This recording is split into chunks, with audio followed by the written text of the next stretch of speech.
క్యా చమత్కార్ కరే భయ్ తుమ్ లోగ్ అన్నాడు. అది ఇవాళ తెలంగాణను చూసి దేశం ఆశ్చర్యపోతున్న తీరు. అసలు కేంద్రం సహకరించనే లేదు మేము 10 ఏళ్ళు ఉంటే. కానీ ఒక నేషనల్ ప్రాజెక్ట్ స్టేటస్ ఇవ్వకపోయినా అవతల వేరే రాష్ట్రాల్లో దశాబ్దాలుగా ప్రాజెక్టులు ఇంకా ముక్కుతూ ములుగుతూ నడుస్తున్నా ఇక్కడ 4 ఏళ్లలోనే ప్రపంచంలోనే అతిపెద్ద లిఫ్ట్ ఇరిగేషన్ ప్రాజెక్ట్ కట్టింది తెలంగాణ. అది చూసి ఆశ్చర్యపోతున్నారు దేశం అంతా. నిన్నగాక మొన్న కదా మేఘాలయ ముఖ్యమంత్రి వచ్చి కమాండ్ కంట్రోల్ సెంటర్ చూసి ఎంత అద్భుతంగా ఉంది ఇది నాకు స్వయంగా ఫోన్ చేసిండు.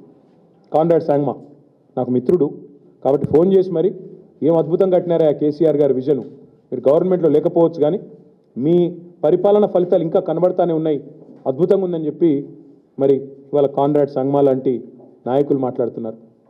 సూపర్ స్టార్ రజనీకాంత్ ఏమన్నాడు హైదరాబాద్కి వచ్చి, ఇది హైదరాబాదా న్యూయార్కా అన్నాడు, యాదకుందా. ఫాక్స్కాన్ చైర్మన్ ఏమన్నాడు, ఇది ఇండియానేనా అన్నాడు. గట్ల ఆశ్చర్యపోతుడు తెలంగాణను చూసి. నీలాంటి సన్నాసికి అర్థం కాకపోవచ్చు తెలంగాణ గొప్పతనం కానీ తెలంగాణ యొక్క ఎదుగుదల కానీ నీకు జీర్ణం కాకపోవచ్చు. నీ అజీర్తి వల్ల వచ్చిన ఇబ్బందుల్లో నువ్వు మాట్లాడుతుండొచ్చు. కానీ ఒకటి వాస్తవం, 10 ఏళ్లలో కేసీఆర్ ఒక సింహంలాగా పరిపాలించి నా రాష్ట్రం, నా సొంత రాష్ట్రం, నేను పోరాడి తెచ్చిన రాష్ట్రం అన్న దాంతో పట్టుదలతో, ప్రేమతో, దార్శనికతతో కష్టపడి పనిచేసి అందరిని ఒప్పించి మెప్పించి నిర్మాణాలు చేసిండు కేసీఆర్.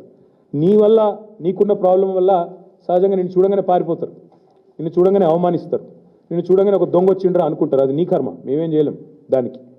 ఇవాళ తెలంగాణ వాస్తవంగా చెప్పాలి అంటే అప్పులు కాదు మేము చేసింది, ఎంత అప్పు అని వీళ్ళ దోస్తే అడిగిండు, ఎవరో కాదు. వీళ్ళ దోస్తు ఒక ఆయన ఉన్నాడు, చీకటి స్నేహితుడు, మాధవనేని రఘునందన్ రావు అని ఎంపీ, బీజేపీ ఎంపీ, చీకటి దోస్తు రేవంత్ రెడ్డి. ఆయనతో నేను అడిగిపించిండు, ఏంది అసలు అప్పులు ఎంత అని పార్లమెంటులో ఒక ఎంపీ గారు అడిగితే పార్లమెంట్లో కేంద్ర ప్రభుత్వం ఇచ్చిన మీ బడేబాయ్ ఇచ్చిన సమాధానం, మీ పెద్దన్న మీ బడేబాయ్ ఏం చెప్పినల్లా, కేసీఆర్ వచ్చిన రోజు అప్పులు ఎంత, దిగిపోయిన రోజు అప్పులు ఎంత అంటే ఇగో ఇది, this is the total picture presented to parliament by RBI by CAG.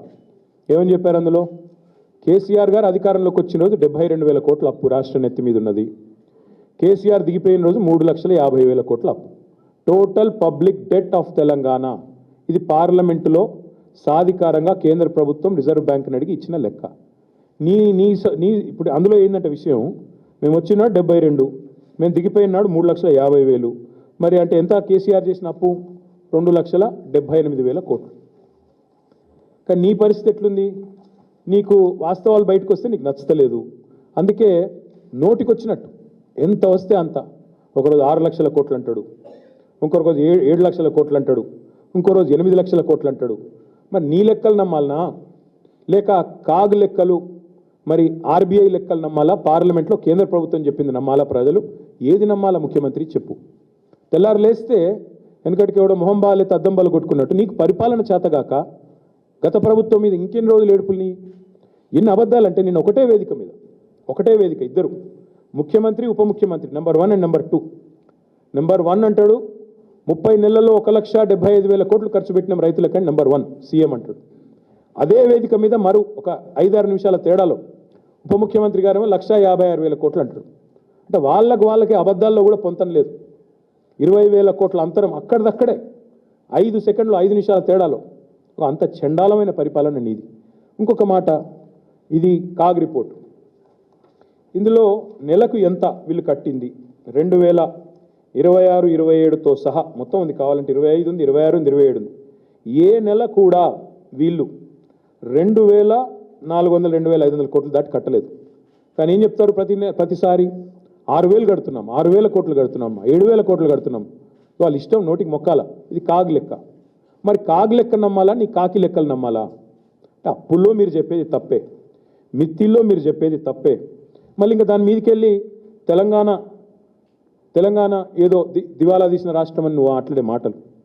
వాస్తవం ఏంటంటే నీ పాలనలో తెలంగాణ ఆస్తులు కోల్పోతుంది నీ వల్ల, నీ కుటుంబం వల్ల. ఎందుకంటే ఎంత ధనిక రాష్ట్రమైనా, ఎంత గొప్ప రాష్ట్రమైనా ఇంతమంది ఒకటేసారి దోపిడీకి దిగితే ఉంటుందా? 7 అన్నదమ్ముళ్ళు, ఆయన పొంగు లూటి, పక్కకెళ్ళి ఇంకా వేరే లూటి, ఒకరు కాదు 10 మంది ఒక దండుపాలెం ముఠాలాగా తగులుకుంటే ఎంత పెద్ద రాష్ట్రమైనా, ఎంత గొప్ప రాష్ట్రమైనా మీ భూదాహానికి, 1,00,00,000 ఎకరాలు మీరు ప్రాహిబిటెడ్ లిస్టులో పెట్టి మీరు చేస్తున్న 30% లూటీకి, మిస్టర్ 30%లు, మినిస్టర్ 30%లు, మీ లూటీకి, నీ బెదిరింపులకి చివరికి మీ పరిస్థితి ఎట్లా ఉందంటే మీ సొంత మంత్రుల కుటుంబ సభ్యులు చెప్తున్నారు కదా, పారిశ్రామికవేత్తల తలకు తుపాకులు పెట్టే దిగజారుడు సంస్కృతి ఇవాళ ఈ రాష్ట్రంలో తెచ్చిందేవాడు రేవంత్ రెడ్డి కాదా? నీ ఇంటెనకాల నీ తమ్ముడు, నీ ప్రధాన అనుచరుడు తలకు తుపాకీ పెట్టిండని నీ మంత్రి గారి కుమార్తె చెప్తున్నది. That is the state of Telangana, that is the fate of Telangana under Revanth Reddy. మీ కబ్జాలు, మీ రెవెన్యూ మంత్రి కుటుంబ సభ్యులు, నీ అన్నదమ్ముళ్ళు, ఆఖరికి ఎల్ఎన్టీని కూడా ఇష్టపెట్టలేదు కదా మీరు. ఎల్ఎన్టీ సిఎఫ్ఓను జైల్లో పెడతా అని బెదిరిస్తేవి, ఎస్బీఐ వాళ్ళు కోర్టుకు పోతే వాళ్ళను బ్లాక్మెయిల్ చేయబడుతుంది. మరి నీ బేకార్ మాటలకు కొత్తగా ఎవడన్నా పరిశ్రమలు పెట్టుడు వస్తాడా? అందుకే నేను అనేది రేవంత్ రెడ్డి గారు, మీరు రాహుల్ బంధు బంద్ చేసి, పొంగులేటి బంధు బంద్ చేసి, బ్రదర్స్ బంధు పథకం బంద్ చేస్తే అన్ని సెట్ అవుతాయి. బ్రదర్స్ బంధు, పొంగులేటి బంధు, రాహుల్ బంధు, రైతు బంధు లేనేలేదు కదా ఈ రాష్ట్రంలో. ఇది వాస్తవం. ఇంకొక మాట కూడా నేను చెప్పేది వారికి, అప్పుల విషయంలో నువ్వు చెప్పేది శుద్ధ తప్పు. అట్లాగే మీరు నెల నెల కడుతున్న మిత్తిల విషయంలో నువ్వు చెప్పేది శుద్ధ తప్పు. సంపద విషయంలో కూడా నువ్వు చెప్పేది శుద్ధ తప్పు. తెలంగాణ వచ్చినాడు నెలకు తెలంగాణ యొక్క రెవెన్యూ 2014లో మేము అధికారంలోకి వచ్చిన కొత్తలో నెలకు 4,000 కోట్లు మాత్రమే తెలంగాణ రెవెన్యూ.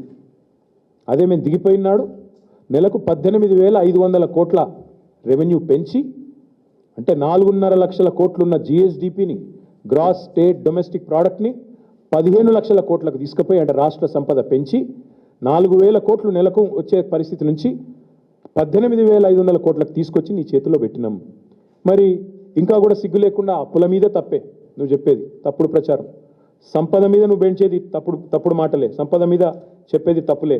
ఈ అన్నింటికి మించి మళ్ళీ రైతు బంధు విషయంలో కూడా మీరు నిన్నటికి నిన్న మీరు మాట్లాడిన దిగజారుడు మాటలు 1-2 కాదు, ఎన్ని తప్పుడు మాటలు నిన్న కూడా. రాష్ట్రంలో అంటే ఈయన వచ్చినాకనే రైతులకి ఏదో గొప్ప పని చేసినాడంట. ఏం గొప్ప పని చేసినావా నువ్వు? వాళ్ళ రాష్ట్రంలో ఏ రైతుని అడుగుదాం చెప్పు. ఎంత మీరు ఎగ్గొట్టింది ఎంత ఇంతవరకు? ఈరోజు వరకు కాంగ్రెస్ ప్రభుత్వం వచ్చిన తర్వాత ఎగ్గొట్టింది ఎంత అంటే అక్షరాల రైతులకి, ఓన్లీ రైతులకు నేను చెప్పేది, వేరే వాళ్ళకి కూడా కాదు, 1,13,000 కోట్లు రేవంత్ రెడ్డి గారి ప్రభుత్వం ఎగవేసిన సొమ్ము ఎంత అయ్యా అంటే ఓన్లీ రైతాంగానికి 1,13,000 కోట్ల రూపాయలు. ఎట్లా ఎగవేతల ప్రభుత్వం ఎగ్గొట్టిన పైసల లెక్క ఎట్లా అంటే, రైతు బంధు పేరిట మీరు ఎగనామం పెట్టింది సరిగ్గా 30,000 కోట్లు.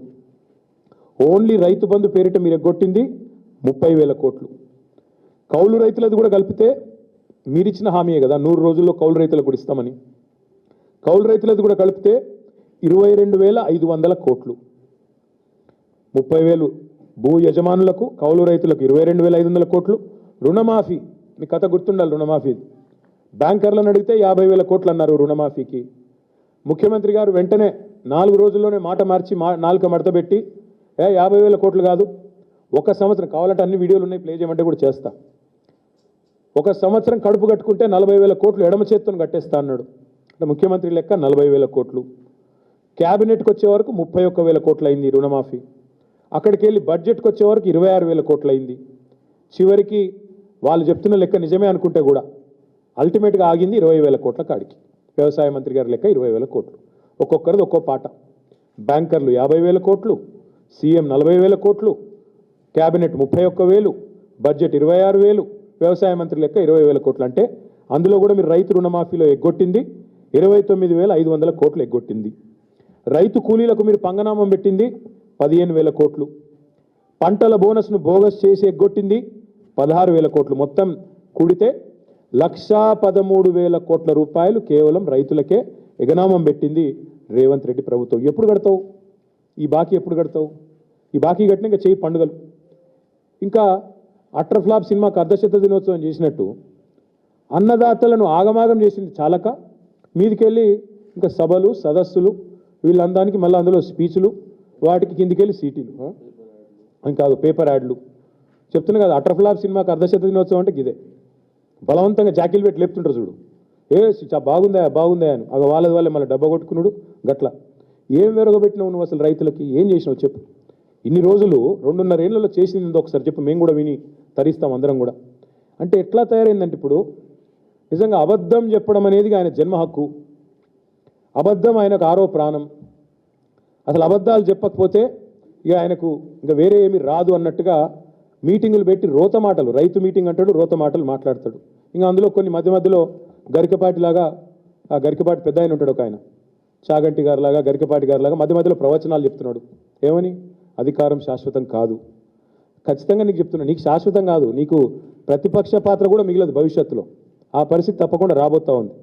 ఇంకా విచిత్రం ఏంటంటే అసలు 22 మార్చ్, ఎక్కువ రోజులు కూడా కాలేదు, ఈ సంవత్సరమే 22 మార్చి నాడు చెప్పాడు రేవంత్ రెడ్డి గారు యాసంగి పంటకు సంబంధించి, యాసంగి రైతు బంధుకు సంబంధించి 45 రోజుల్లో మొత్తం రైతు బంధు వేస్తా అన్నాడు. మార్చి 22 నాడు చెప్పిండు. 45 రోజుల్లోనే కంప్లీట్ చేస్తా అన్నాడు. 100 రోజులు అయిపోయింది. మరి 2 ఎకరాలకు వేసిండు, చేతులు దులుపుకున్నాడు, అయిపోయింది, పారిపోయింది, మళ్ళీ పత్తలేడు. మళ్ళీ నిన్న చెప్తా ఉన్నాడు 9,000 కోట్లు. నాకైనా ఇంకొక అనుమానం వచ్చింది నిన్న కొంతమంది మిత్రులతో మాట్లాడినా. మరి రాష్ట్రం దివాలా అంటాడు, బనీన్లకు పొక్కలు ఉన్నాయి అంటాడు, మొత్తం ఆగమాగం అయిపోయింది అంటాడు, ఊపర్ షెర్వాని అందరు పరేషాని అంటాడు. మరి రాహుల్ గాంధీకి మాత్రం 1000 కోట్లు ఇస్తా అంటాడు. నాకు అది అర్థం కాదు. రాష్ట్రం దివాలా ఎట్లా? రైతు బంధుకు పైసలు ఉండవు ఎట్లా? రిటైర్డ్ ఉద్యోగులకు పైసలు ఉండవు ఎట్లా? పిల్లగాళ్ళకు ఫీజు రీయింబర్స్మెంట్ ఇచ్చేందుకు పైసలు ఉండవు ఎట్లా? దేనికి పైసలు లేవు? నన్ను దొంగను చూసినట్టు చూస్తున్నారు. అవన్నీ డైలాగులు బాగానే ఉన్నాయి. మరి రాహుల్ గాంధీ కాడికి వచ్చే వరకు మాత్రం అవసరమైతే 1000 కోట్లు ఇచ్చేస్తా. ఎక్కడి నుంచి వస్తున్నాయి 1000 కోట్లు మరి రాహుల్ గాంధీ కాడికి? ఇంకా విచిత్రమైన మాటలు ఆయన మాట్లాడుతుంటే ఆయనలో నిజంగా ఒక అపరిచితుడు ఏమైనా దాగి ఉన్నాడేమో, ఈ మనిషికి ఏమైనా మానసికమైన జబ్బు ఉందేమో అనుమానం కూడా వస్తూ ఉంది మాకు ఆయన మాట్లాడుతున్న మాటలు. ఎందుకంటే పరస్పర వైరుధ్యం ఉన్న మాటలు. అప్పుడే ఇట్లా అంటాడు, అప్పుడే అట్లా అంటాడు. ఆయన్నే చెప్తాడు ఇంకోది, అవసరమైతే ఒక్కొక్క రైతుకు 10 లక్షలు వేస్తా ఖాతాల్లో అంటాడు. మళ్ళీ అప్పుడే బీదర్పులు అరుస్తాడు. అప్పుడే అప్పు ఉడతలేదంటాడు, కానీ 4 లక్షల కోట్లు అప్పు చేసిండు. కేసీఆర్ ప్రభుత్వం మొత్తం 2,80,000 కోట్లు అప్పు చేస్తే 10 ఏళ్లలో 2.5 ఏళ్లలోనే పూర్తి స్థాయిలో మరి 4 లక్షల కోట్లు అప్పు చేసిండు రేవంత్ రెడ్డి గారు. ఇలా 3 పంటలకు రైతు బంధు ఇవ్వాలని చెప్పి మాట్లాడిన మొనగాడు ఇవాళ ఆయననే 4 పంటలకు ఎగ్గొట్టిండు. ఇప్పుడు మాట్లాడుతూ ఉన్నాడు పెద్ద పెద్ద మాటలు రైతు బంధు గురించి. ఇంకొక మాట నేను అడుగుతా ఉన్నా, చర్చ పెడదాం రా అంటాడు. చెప్పు, మేము రెడీగా ఉన్నాం. అసెంబ్లీలో పెడతావా? అసెంబ్లీలో పెడతావా? ప్రెస్ క్లబ్లో పెడతావా? లేదా నీ జూబ్లీ హిల్స్ ప్యాలెస్కి రమ్మంటావా? కట్టినావు కదా 200 కోట్లతో ఏదో బోడీ పెవిలియనో ఆడ పెడతావా? ఏడ పెడతావో చెప్పు, వస్తాం. చెప్పు. విచిత్రమైన మనిషి ఈయన. అప్పు పుట్టట్లేదు, పైసలు లేవు అంటాడు, కానీ 200 కోట్ల రూపాయలతో అందాల పోటీలు నిర్వహిస్తాడు. 200 కోట్లతో పిల్లలతో ఆయనకి ఇష్టమైన ఫుట్బాల్ ఆటలు ఆడేసుకుంటున్నాడు మెస్సీనో పిలిచి. 5 కోట్ల రూపాయలతో ఆయన ఫుట్బాల్ ఆడుకోవడానికి గ్రౌండ్ కట్టుకున్నాడు. అట్లాగే ఆయనకి ప్రగతి భవన్ అంటే అంత అద్భుతమైన కార్యాలయం కట్టిస్తే దాన్ని వదిలేసి ఇవాళ మరి చాలా విచిత్రం, చాలా విచిత్రమైన పరిస్థితి. ఆయన అంటాడు ప్రగతి భవన్ వదిలేసి అక్కడ 200 కోట్లు పెట్టి ఇంకో క్యాంప్ కార్యాలయం కట్టిండు 200 కోట్లతో. దాని కాంపౌండ్ నిర్మాణానికే 19 కోట్లట. కాంపౌండ్ వాల్ నిర్మాణానికి 19 కోట్లు, మొత్తం 200 కోట్లు. కానీ అర్ధరాత్రి పోయి దొంగచాటుగా గృహప్రవేశం. తప్పు చేయకపోతే బాజాప్తా చేయొచ్చు కదా. అర్ధరాత్రి గృహప్రవేశాలు ఎందుకు? మీరు మీ శ్రీమతి అదే ప్రైవేట్ ఇల్లులాగా. అంటే ఎంత చెండాలం. అందుకే అంటున్నాను నేను, ముఖ్యమంత్రి విసిరిన సవాలుకు నేను రెడీ. మా పార్టీ తరఫున నేను వస్తా. చేసేదే చెత్త పాలన, దాని మీదకి చర్చ అంటాడు. వెల్కమ్. వరంగల్ చౌరస్తాలో పెట్టుకుందామా? ఎక్కడైతే నువ్వు రైతు డిక్లరేషన్ అని చెప్పి నువ్వు మీ రాహుల్ గాంధీ వచ్చినరో అక్కడికి వస్తావా? పెడదామా చర్చ? లేదా అశోక్ నగర్ చౌరస్తాలో పెడదామా? 2 లక్షల ఉద్యోగాలు అని చెప్పి రాహుల్ గాంధీ డైలాగులు కొట్టిన అశోక్ నగర్ చౌరస్తాలో పెడతావా? తెలుసుకుందామా? రైతు మీదైనా నిరుద్యోగుల మీదైనా దేని మీదైనా సరే టాపిక్ నీ ఇష్టం, ప్లేస్ నీ ఇష్టం, డేట్ కూడా నీ ఇష్టం. చేతనైతే నువ్వు వస్తావా? నీ రాహుల్ గాంధీ వస్తాడా? ఎవరు వస్తారో రండి. తప్పకుండా మిమ్మల్ని కనుక అక్కడ గణాంకాలతో సహా మీ తప్పులు బయటపెట్టకపోతే, మిమ్మల్ని మీ పరిపాలన యొక్క వైఫల్యాన్ని నగ్నంగా నిలబెట్టకపోతే అశోక్ నగర్ చౌరస్తాలో, వరంగల్ చౌరస్తాలో శాశ్వతంగా రాజకీయాల నుంచి తప్పుకుంటా. సవాల్కు సిద్ధమా? స్వీకరిస్తావా? అంటే ఒక్కటంటే ఒక్కటి చేయకుండా, రైతు డిక్లరేషన్లో ఒక్కటంటే ఒక్క మాట కూడా చేయకుండా ఇష్టం వచ్చిన మాటలు, ఇష్టం వచ్చిన డైలాగులు, చండాలపు మళ్ళీ కూతలు, కారు కూతలు. అందుకే నేను అనేది, ఛాలెంజ్ చేస్తే నిలబెట్టుకునే దమ్ముండాలి. రేవంత్ రెడ్డి గారికి ఏంటంటే అలవాటు, సవాల్ అంటాడు, పారిపోతాడు. కొడంగల్లో 2 సార్లు చేసిండు, ఇప్పటికి 3 సార్లు. జిహెచ్ఎంసీలో మేము గెలిస్తే రాజకీయాల నుంచి తప్పుకుంటా అన్నాడు 2015లో. మేము గెలిచినాం, 99 కొట్టినాం, పారిపోయినాడు. కొడంగల్లో నేను ఓడిపోతే రాజకీయ సన్యాసం చేస్తా అన్నాడు 2018లో. ఓడిపోయాడు, ఇంట్లో కూర్చున్నాడు. 3 నెలల్లోనే సిగ్గుతప్పి మళ్ళీ పార్లమెంట్లో నిలబడ్డాడు. మళ్ళీ ఈ మధ్యనే ఒకసారి అన్నాడు, రైతును రాజు చేసుకుంది ఎవరో తెలుసుకుందాం రా, దమ్ముంటే రా నువ్వు ప్రెస్ క్లబ్కి అన్నాడు. నేను సరైన పోయి ప్రెస్ క్లబ్లో కూర్చుంటే నేను కళ్ళు కాంపౌండ్కు రాను అని ప్రెస్ మిత్రులను కూడా, మీ ప్రెస్ క్లబ్ను కూడా అవమానించే విధంగా దాని మీద కూడా మాట్లాడినాడు. ఇక ఇంకా చెప్పుకుంటే చాలా ఉంది, కానీ నేను మీ అందరితో చేస్తున్న ప్రార్థన ఒకటే. ఇవాళ రేవంత్ రెడ్డి గారి పరిపాలనలో ముఖ్యంగా ఈ మూర్ఖపు ముఖ్యమంత్రి గారి మాటలు వింటున్న రైతులు ఎవరైతున్నారో వారు బాధపడతా ఉన్నారు. ఎందుకంటే వారికి అర్థమైపోయింది ముఖ్యమంత్రి గారికి సభలు పెట్టడం, అది కూడా ఎకరానికి ఒక సభ, 1 ఎకరానికి రైతు బంద్ వేస్తే దానికి ఒక సభ, సభలు పెట్టడం, రోత మాటలు మాట్లాడడం, బూతులు తిట్టడం తప్ప ఆయనకి ఏమి చేత కాదని అర్థమైపోయింది. ఒకవైపు రైతులు ఏడుస్తున్నారు రోడ్ల మీద పడి, ఆ యూరియా యాప్ తీసేయండి నాయన, ఏమీ దౌర్భాగ్యం, మా దగ్గర కనెక్టివిటీ ఉండదు, స్మార్ట్ ఫోన్లు ఉండయి, ఆ యాప్ ఏంది, దాని లొల్లేందని నిజామాబాద్లో, కరీంనగర్లో రైతులు ధర్నాలు చేస్తున్నారు రోడ్ల మీద. కానీ ఉలుకు లేదు, పలుకు లేదు, కనీసం పట్టించుకునే నాదుడు లేదు. ఆదిలాబాద్లో ధాన్యపు కుప్పల మీదనే మన పాండురంగాన్ని రైతు ఆత్మహత్య చేసుకుంటే బోత్ నియోజకవర్గంలో మేము పోయినాం, అందరం మా ఎమ్మెల్యేలు మేము అందరం పోయి ఆ రైతు కుటుంబాన్ని పరామర్శించి ఓదార్చి వాళ్ళు కొంత సాయం చేసి ధైర్యంగా ఉండండి, చచ్చిపోవద్దు, ఇంకో 2 నెలల్లో మళ్ళీ కేసీఆర్ ప్రభుత్వం వస్తుంది, మీరు భయపడకండి అని చెప్పి ధైర్యం చెప్పి రావాల్సిన పరిస్థితి. మరిన్ని అప్డేట్స్ కోసం ఛానల్ ను సబ్స్క్రైబ్ చేయండి. నోటిఫికేషన్స్ కోసం బెల్ ఐకాన్ పై క్లిక్ చేయండి.